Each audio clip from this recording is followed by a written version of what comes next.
All India ডিএসওর Karimganj জেলা কমিটির উদ্যোগে বৃহস্পতিবার আইডিএসওর ৭০তম প্রতিষ্ঠা দিবস ব্যাপক উৎসাহ উদ্দীপনার মধ্য দিয়ে সম্পন্ন হয়েছে। এদিন ফায়ার ব্রিগেড সংলগ্ন সংগঠনের জেলা কার্যালয়ে সকাল 8:30টায় অল ইন্ডিয়া ডিএসওর পতাকা উত্তোলন করেন জেলা সম্পাদিকা সঞ্চিতা শুক্লা। পতাকা উত্তোলনের পর সাংবাদিকদের সম্মুখে বক্তব্য রাখতে গিয়ে জেলা সভাপতি সুজিত কুমার পাল বলেন, আজ ৭০তম প্রতিষ্ঠা দিবস উদযাপন উপলক্ষে ডিএসওর সদস্য এবং সংগঠক বৃন্দদের শপথ নিতে হবে যে শিক্ষার উপর যে মারাত্মক আক্রমণ এসেছে, নতুন জাতীয় শিক্ষানীতির মাধ্যমে তাকে যে কোনো মূল্যে প্রতিরোধ করতে হবে। করোনা পরিস্থিতির সুযোগ নিয়ে পার্লামেন্টে আলোচনাবিহীন অবস্থায় অত্যন্ত সুকৌশলে নীরবে এই জাতীয় শিক্ষানীতি অনুমোদন করিয়ে নেওয়া হয়। করিমগঞ্জ জেলা কমিটির সম্পাদক অরুণাংশ ভট্টাচার্য তার বক্তব্যে বলেন, শিক্ষার প্রকৃত উদ্দেশ্য হচ্ছে যথার্থ মানুষ গড়ে তোলা, কিন্তু স্বাধীনোত্তর ভারতবর্ষের শিক্ষা ব্যবস্থাকে ধ্বংসের দিকে ঠেলে দেওয়া শুরু হয়, যার পরিণতিতে শিক্ষা আজ গভীর সংকটের সম্মুখীন। সরকার জনমতের বিরুদ্ধে গিয়ে শিক্ষা ধ্বংস করে জাতীয় শিক্ষানীতি 2020 বাস্তবায়িত করতে উঠে পড়ে লেগেছে। শিক্ষার প্রাণসত্তা ধ্বংসের এই যে সুপরিকল্পিত ছক সরকার তৈরি করেছে, এর বিরুদ্ধে একমাত্র ছাত্র সংগঠন অল ইন্ডিয়া ডিএসও অবিরত সারা ভারতবর্ষে বিভিন্নভাবে ছাত্র সংগ্রাম করে তুলছে।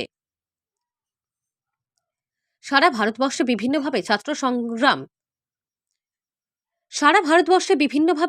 ছাত্র সংগ্রাম গড়ে তুলছে। 1954 সনের 28 ডিসেম্বর তারিখে আমাদের এই ভারতবর্ষের মাটিতে একমাত্র বিপ্লবী ছাত্র সংগঠনের জন্ম হয়েছিল। বিভিন্ন কারণ থেকেই আমাদের এই ছাত্র সংগঠনের জন্ম হয়েছিল। যে ভারতবর্ষের যে শিক্ষা ব্যবস্থা স্বাধীনতার পরবর্তী থেকেই আমরা তখন যারা শুরু করেছিলেন তারা দেখেছিলেন যে বিজ্ঞানভিত্তিক এবং শিক্ষাকে সমস্ত স্তরের জনসাধারণের জন্য উন্মুক্ত করে দেওয়ার লক্ষ্য নিয়েই ভারতবর্ষের স্বাধীনতাটা হয়েছিল। কিন্তু স্বাধীনতার পরবর্তী সময় থেকেই দেখা যাচ্ছে যে এই শিক্ষা ব্যবস্থাটাকে আস্তে আস্তে আস্তে আস্তে স্বাধীনতার পরবর্তী সময় দেশীয় পুঁজিপতিদের হাতে তুলে দেওয়ার একটা চক্রান্ত চলছে। সেই সমস্ত কারণ থেকে বিজ্ঞানভিত্তিক শিক্ষা এবং শিক্ষাকে সবার জন্য তৈরি করার জন্য আমাদের এই ছাত্র সংগঠন অল ইন্ডিয়া ডিএসওর জন্ম হয়েছিল এবং তার জন্মলগ্ন থেকেই আমরা ছাত্রছাত্রীদের উপযুক্ত দাবি পূরণের লক্ষ্যে এআইডিএসও কাজ করে যাচ্ছে। এবং আজকে আপনারা যদি দেখেন যে জাতীয় শিক্ষানীতি 2020 যখন করোনা পরিস্থিতির মধ্যে আমাদের ছাত্র সংগঠন অল ইন্ডিয়া ডিএসও 2019-এ যখন খসড়া প্রকাশ করা হয়েছিল, তখন আমরা ডিএসওর পক্ষ থেকে আমরা দাবি তুলেছিলাম যে ভারতবর্ষের যত বুদ্ধিজীবী, শিক্ষাবিদ এবং ছাত্র স্বার্থে কাজ করা যে সমস্ত ছাত্র সংগঠন আছে তাদেরকে নিয়ে আলোচনার ভিত্তিতে জাতীয় শিক্ষানীতিটাকে চালু করতে হবে। কিন্তু করোনা পরিস্থিতির মধ্যে এই অত্যন্ত সুচতুরভাবে এই জাতীয় শিক্ষানীতিটাকে বিল পাস করিয়ে নেওয়া হলো। যে জাতীয় শিক্ষানীতির ফলে কি হয়েছে যে ক্লাস 9 থেকে সেমিস্টার প্রথা চালু করা হচ্ছে, অষ্টম শ্রেণী পর্যন্ত পাসফেল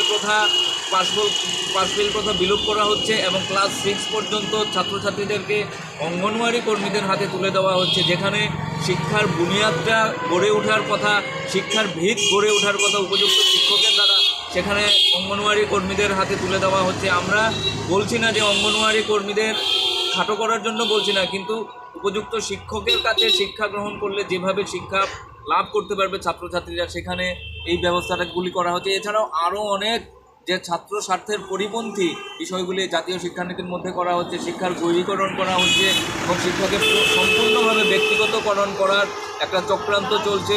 বিজ্ঞানভিত্তিক শিক্ষা না করে ধর্মীয় শিক্ষা চালু করা হচ্ছে জাতীয় শিক্ষানীতি 2020-এর মাধ্যমে। তো এই সমস্ত বিষয়গুলির বিরুদ্ধেই আমাদের এই ছাত্র সংগঠন কাজ করে চলছে এবং 28 ডিসেম্বরকে কেন্দ্র করে 28 ডিসেম্বর উপলক্ষে আগামী 2 জানুয়ারি আমাদের করিমগঞ্জে আমাদের সংগঠনের সর্বভারতীয় সম্পাদক সৌরভ ঘোষ আমাদের করিমগঞ্জে বরাক উপত্যকা ভিত্তিক ছাত্র সমাবেশে যোগদান করতে আসছেন। আমরা সবাইকে আহ্বান করছি আমাদের এই সমাবেশে অংশগ্রহণ করার জন্য এবং এই সমাবেশকে সার্থক করে তোলার জন্য।